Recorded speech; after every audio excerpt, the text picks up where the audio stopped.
Detective Caleb Hargreave hated cases involving kids. Not because they were harder, though they were, but because they followed him home. They sat in the passenger seat on the drive back, lingered in the doorway while he kicked off his shoes, showed up in the middle of the night when he reached for a glass of water, and remembered a detail he wished he could forget. Evan Morales stayed with him from the moment he saw the body. 16 years old. No priors. No record. No obvious enemies. Which meant the motive would be ugly. Or stupid. Or both. At the scene, the ditch still smelled faintly metallic despite the overnight rain.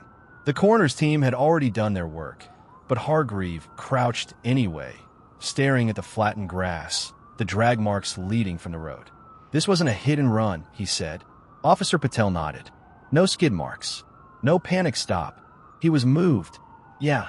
Hargreave straightened slowly. Someone wanted him out of sight. Someone who knew exactly how long they had. The Morales house was too quiet. Rosa sat at the dining table, hands wrapped around a mug she hadn't touched. The heat had long since gone, but she didn't seem to notice. I need you to tell me about Evan, Hargreave said gently. She looked at him like the question was absurd.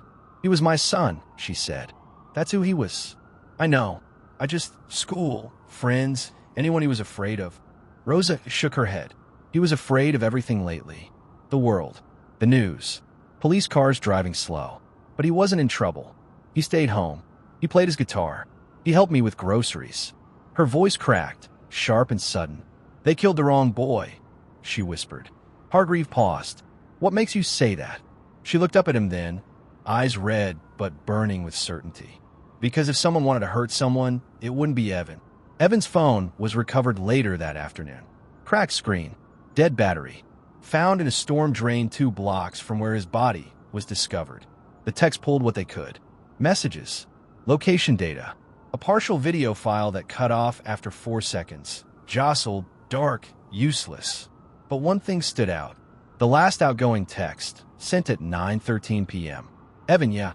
No context. No follow-up. Just a response. To a message that wasn't there anymore. Deleted? Patel asked. Hargreave nodded. Or sent from a burner. Either way, it meant Evan hadn't been picked at random.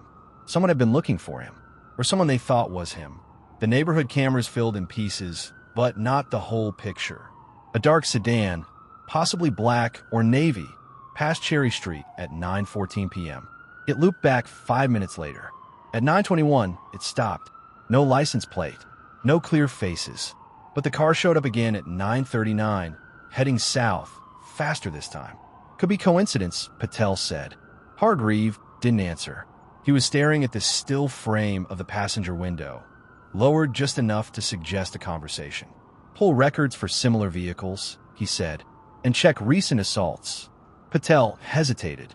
You thinking mistaken identity? I'm thinking someone was very sure who they were talking to. The first break didn't come from the police. It came from Lena Ruiz. She showed up at the precinct 2 days after Evan's death, eyes swollen, hands shaking as she clutched her phone. I think he was meeting someone, she said. Hargreave led her into an interview room. He wasn't supposed to, she rushed on. We were fighting, and he said he needed air, but earlier that day he asked me if I knew a guy named... She stopped, swallowing hard. I don't remember the name. Just that he said the guy kept demaying him, asking if he was still down. Down for what? I don't know, she whispered.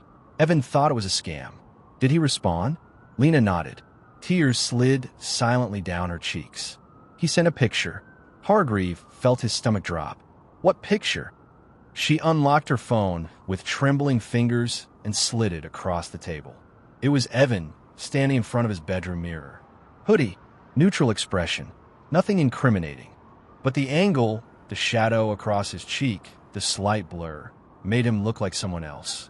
Someone harder, someone older, someone who didn't look afraid. The name came later that night.